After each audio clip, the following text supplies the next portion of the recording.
Bueno, por ahí siempre uno, con el personaje que más uno se siente cómodo es con el profesor de la Facultad de Medicina. Ese quizás es el que tiene más recorrido, fue un histórico docente, ya como alumno era docente de la Facultad de Medicina y seguramente es el que me ha dado más herramientas en la vida para determinadas situaciones controversiales. El tema cannabis medicinal, si yo no hubiese recorrido esa carrera de docente, quizás me hubiese sido mucho más difícil de comprender. Y tener, por ejemplo, hoy uno de mis hijos en la Facultad de Medicina,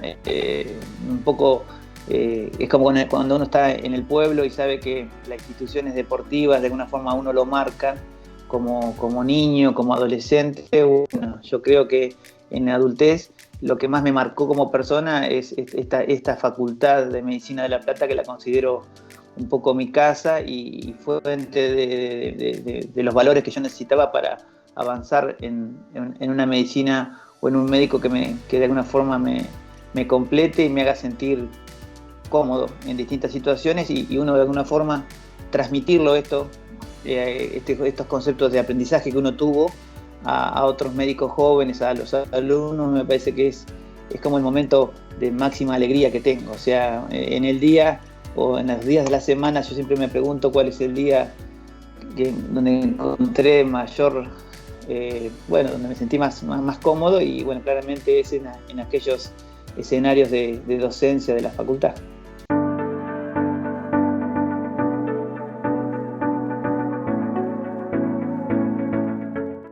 La profesión médica, como me imagino, como la del docente, el bombero, el policía, el político, quien ejerce la justicia, tiene que tener una vocación, o sea, una cuestión de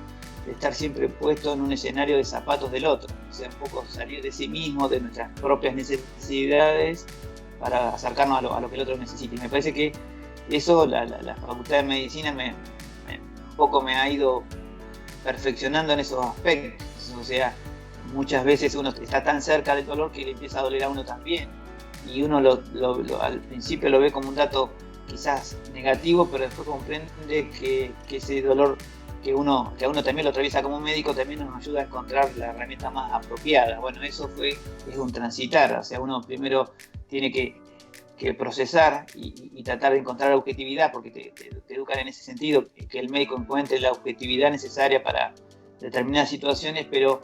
en la subjetividad y en la entrega también hay mucho para dar. Entonces, con los años he ido aprendiendo que la objetividad es necesaria, pero claramente sin esa empatía y sin ese compromiso no alcanza. O sea que hoy nosotros tenemos a los médicos realmente en la trinchera, en el lugar de batalla, y realmente uno ha visto que la pandemia se ha hecho larga, y esto es un poco, si estos médicos no estuvieran de alguna forma atravesados por una vocación tan importante, sería muy difícil de explicar. En Argentina, con la falta de recursos, con una demanda continua, con una pandemia de estas características, es donde yo creo que la sociedad reconoce, y los aplausos se van apagando, porque los aplausos están en la primera etapa y después desaparecen un poco la vida del médico. O sea que no estamos acostumbrados ni esperamos aplausos, porque seguramente el reconocimiento nunca va a llegar, y está bien, es parte de nuestro proceso. Nuestro reconocimiento es finalmente tomarle la mano a alguien que se está muriendo, y entiende que esa mano nuestra fue su gran compañía, porque no había forma de vincularlo con un familiar, o bueno, muchas situaciones que hacen, ya te digo, que uno se aleja del reconocimiento, que uno puede pensar que hay un reconocimiento social y está bien, pero la vocación va por otro lado,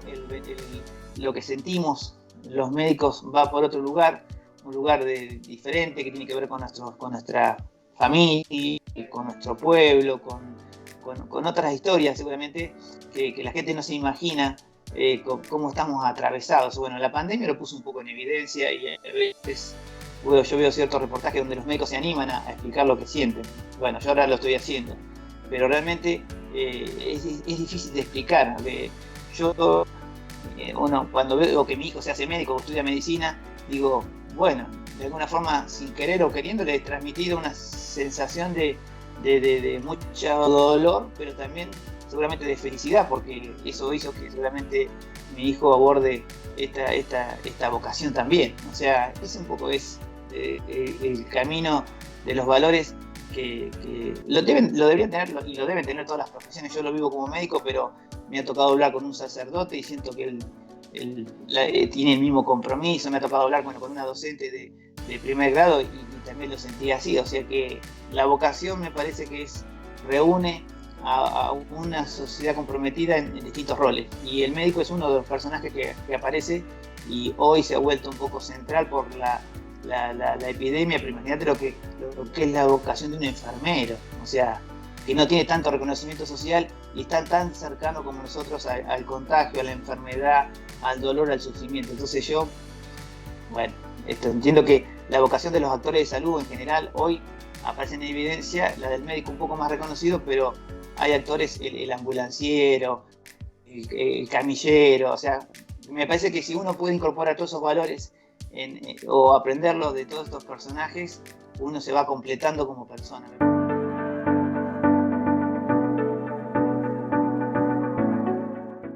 Recuerdo que mi vocación de médico comenzó allá cuando yo era muy pequeño y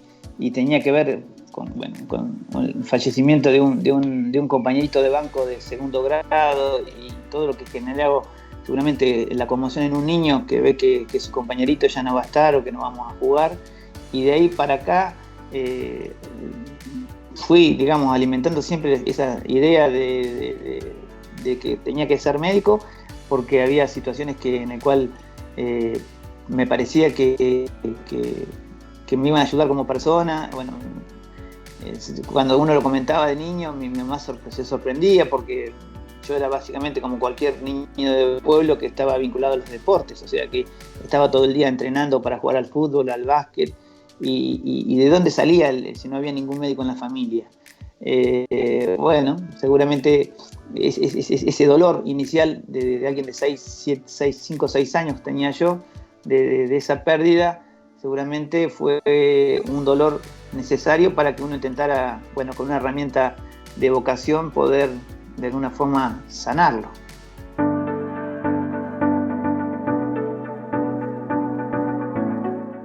El cannabis medicinal aparece tiene distintos componentes, pero bueno, hablando de la facultad, como estamos hablando, la Facultad de Medicina, allá por el 2013, queríamos definir un perfil de médico que como la facultad se plantea qué producto de médico, qué tipo de médico o perfil quiere generar, y yo decía allá por el 2013 que me parecía que se necesitaba un perfil de médico más vinculado a los cuidados paliativos, al sufrimiento, al dolor, que no tenían esa materia en la facultad, o sea que íbamos en búsqueda de crear un aula o una materia optativa que fuera la vinculación del alumno con dolor. Y llamativamente buscando ese aula, bueno, fue una coincidencia que buscando ese aula de dolor tuve situaciones personales que de alguna forma me atravesaron nuevamente con el dolor, entonces a esa aula de dolor ingresó cannabis como una molécula a aprender. La Facultad de Medicina se tiene que plantear esos desafíos porque eso habla de la evolución del conocimiento, y rápidamente comprendí que no sabía nada de cannabis y que por qué no sabía yo nada de cannabis y de alguna forma estaba vinculado a la formación. Y bueno, ahí entendí que había ciertos prejuicios, cómo impactaba el prohibicionismo de nuestra formación, cómo era la mirada médica respecto a una herramienta prohibida. Y me pareció un desafío, y también entender que el desconocimiento era una gran barrera, y por lo cual viajé a Canadá un poco a capacitarme, entendiendo que la primera barrera que tiene cannabis medicinal es el desconocimiento, ya sea de la sociedad científica, de la comunidad en general. O sea que cuando uno supera ese desconocimiento es mucho más sencillo el debate, mucho más entendible lo que estamos discutiendo. Pero como en otros temáticas, ¿no? Al aborto le pasa algo similar, a cualquier temática donde uno pueda tener distintas miradas, pero obviamente que en la capacitación empiezan a resolverse ciertos puntos de debate. Lo peor que nos puede pasar es que establezcamos un debate desde el desconocimiento, de simplemente tener un pensamiento binario, o a favor o en contra. Y me parece que Cannabis, allá por el 2013, nos planteaba ese debate. O sea que el debate era capacitar digamos, brindar herramientas de conocimiento para salir de ese pensamiento a favor o en contra, cuando lo que se tenía era desconocimiento.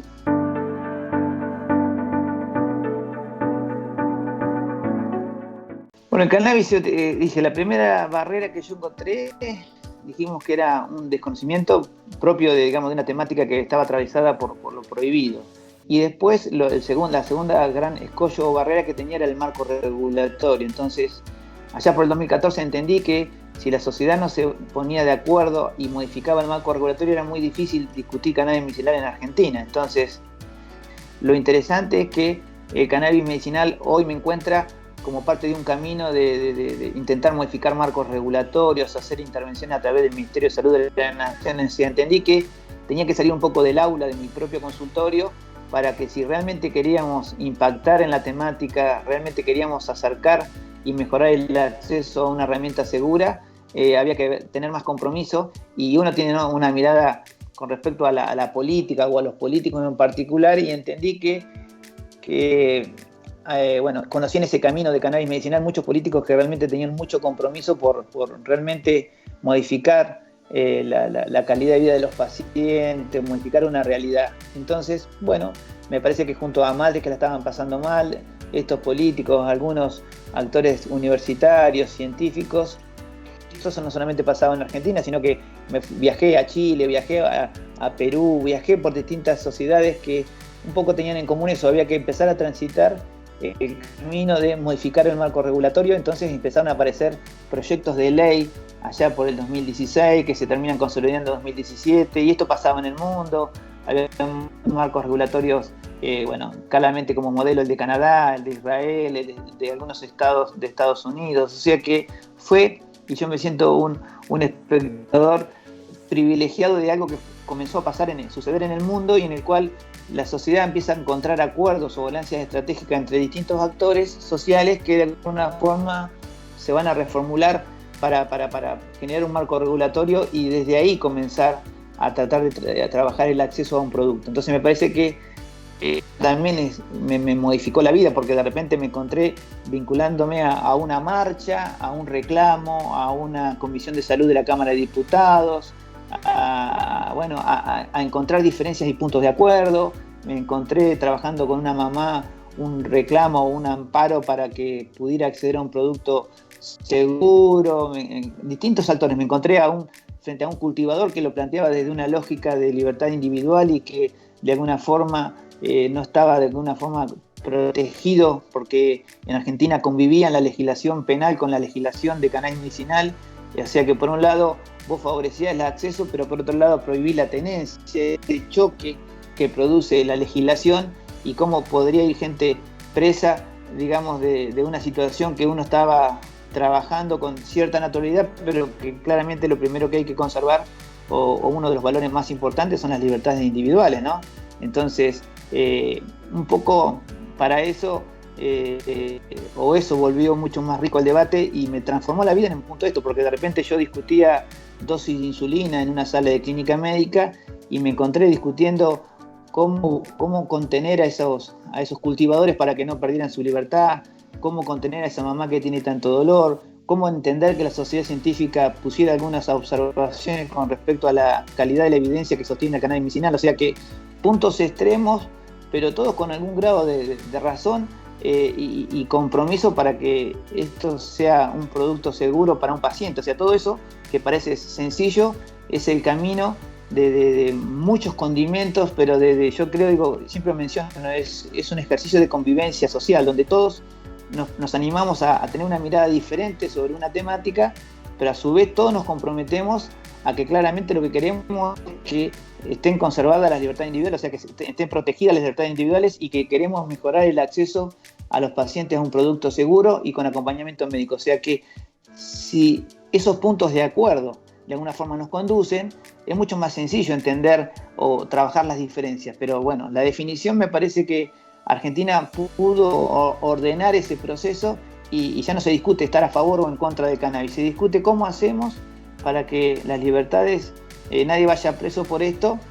y de alguna forma, cuando acercamos un producto a un paciente vulnerable, tenga la máxima seguridad y el acompañamiento médico.